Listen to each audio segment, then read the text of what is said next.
because you do have, after a historic run earlier this week, gold and silver prices witnessing a massive meltdown overnight on the back of Fed leadership headlines and a firmer dollar. So that's something that you're looking at. Let's talk about the tumble. And you're looking at gold falling over 12% overnight below $5,000 an ounce, which is a very important level and a very important support level at that. Gold's biggest decline since the early 1980s is what you're looking at right now. And when you talk about silver as well, that also plunged as much as 36%. Now, this, of course, was triggered by the dollar rebounding amid Wash's nomination as Fed chair pick, and the nomination also fuels expectations of tighter policy, stronger dollar, which weakens, a greenback price bullion as well. And in terms of whether or not there were technical indicators that were flashing these warning signs, we'll talk about that in just a bit. But when you talk about some of the key triggers, let's talk about what these triggers were for this massive meltdown that we've seen when it comes to the precious metals rally. So when you talk about the number one trigger, of course, that is a stronger greenback without a doubt, because Trump named Wash as his nomination for Fed chair. And you do have him as an inflation hawk who's recently aligned himself to support lower interest rates. Now, on one side, lower interest rates increase the opportunity cost of holding bullion, but on the other side, they could actually very much be spelling a stronger dollar, and that could actually weaken gold price, greenback price bullion as well. But the number two trigger, of course, is the debasement trade reversal. There were concerns around Fed chair independence that had boosted gold's allure for quite some time now. And you're seeing a little bit of unwinding when it comes to that particular trigger. The third trigger that you're looking at is actually good old profit booking. Investors booking profits after that FOMO-led buying that, they had sort of bought gold and silver with that mindset of a little bit of a FOMO there because everybody was sort of buying in. But let's also talk about, were there any warning signs? Like I said, gold's RSI had hit 90, which is the highest it had been for the metal in decades. So yes, in short, there were warning signs. But let's also try and decode what the picture from here looks like, because you're looking at the worst day for gold coming in in the last 4 decades. And right now on the show, we do have Naveen Mathur, Director Commodity, Currency and Gift City, IFSC, Anand Rathi joining us as well. Thank you so much, Mr. Mathur, for joining us. And first things first, it's a very interesting day to be speaking to you right now. When you talk about gold, do you think anybody could have really written this script had they been looking at gold even just a week ago?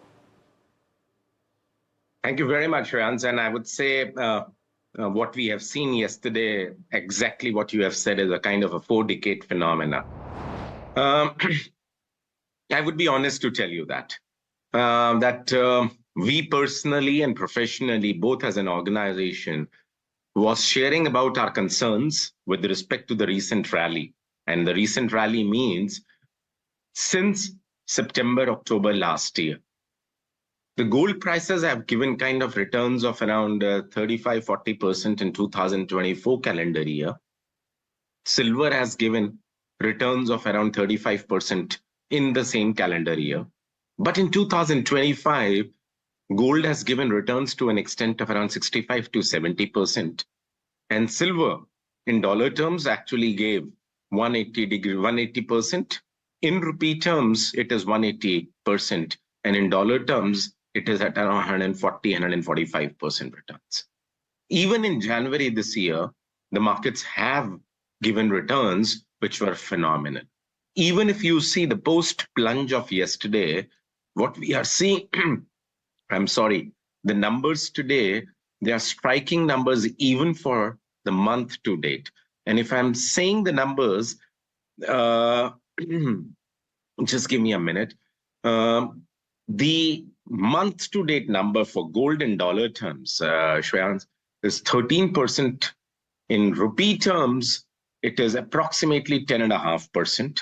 Silver still, month to date, I'm talking about January calendar year, the month itself is 18.5%. And in rupee MCX silver terms, it is approximately 24%. Now, after even the profit booking, what we have seen yesterday, we are still seeing in silver around 18 to 20% returns. And in gold, the numbers are hovering at around 12%, 10 to 12%. Now, we were expecting a profit booking. We were cautioning our customers that the rally has been unprecedented. The FOMO is catching up, and in this FOMO times itself, people get trapped into. And therefore, there was a caution for us to be very cautious while getting into the new positions, both for gold and silver. And Mr. Mathur, if we were looking at those month-to-date numbers as well, let's turn the clock just a tad bit, right?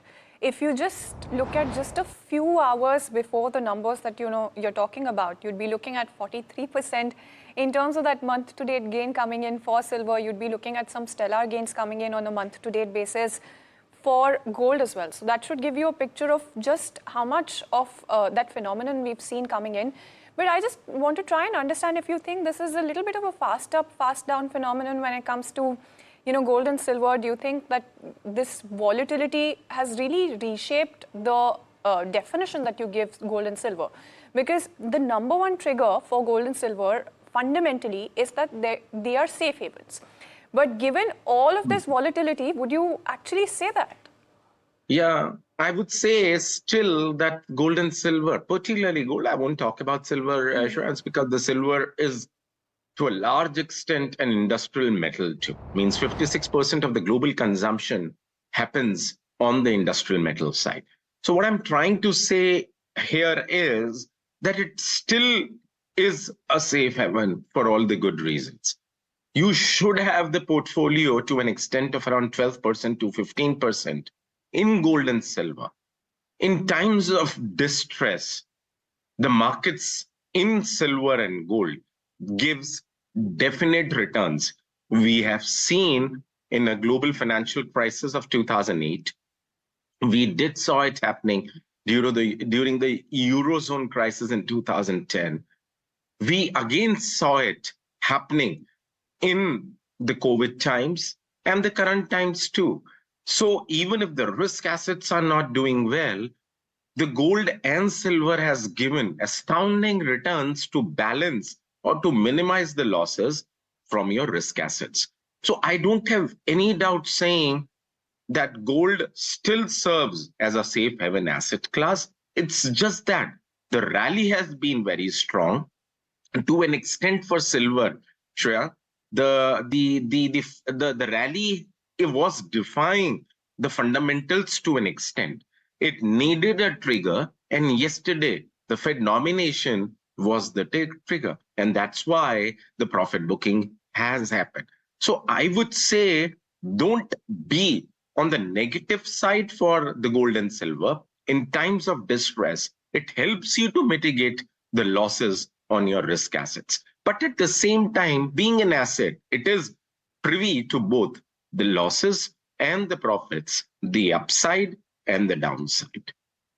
So that pretty much sums everything that I had in mind up. But a very important question for investors from here on is what should they do next? And which also ties into my other question, which is that can gold and silver actually be scripting a comeback? Especially gold, because it is still very much a safe haven asset, like you said. Geopolitical uncertainties are not going anywhere anytime soon right now, especially this year, and with Trump at the helm when it comes to the US. So with all of that in mind, what do you think investors should be doing? I think as I continue talking about to the investors in our circle, to the people I talk about, you should continue doing the staggered way of investing both in gold and silver. Means I would say around 10 to 12% should always be invested in your portfolio in gold. Another 3 to 4 or 5% can be in silver. The percentages of higher gold is being that gold really serves as a safe haven. Silver, being an industrial metal, contributes to the economic downturns and other things. So therefore, a lesser percentage of silver. You have silver ETFs now. You have gold ETFs now. So I would continue to say, don't time the market, Shreyansi. The investor should, as an SIP, in a staggered way, think about these two particular asset classes as their safe haven bets in times of uncertainty. And I must say that we are living in the times of uncertainty. So therefore, rather than seeking returns, you should have a percentage of the portfolio Right. into your overall corpus size to mitigate the risk from the risk assets. Understood. So that just about sums up everything that I had in mind, and that's actually a lot that you're looking at. It doesn't look like you can actually predict this script for the next week also, but you've done a great job at it. But, I just quickly wanted to try and understand what you think about oil as well before we move on and try and take a look at what Trump also had to say. Okay.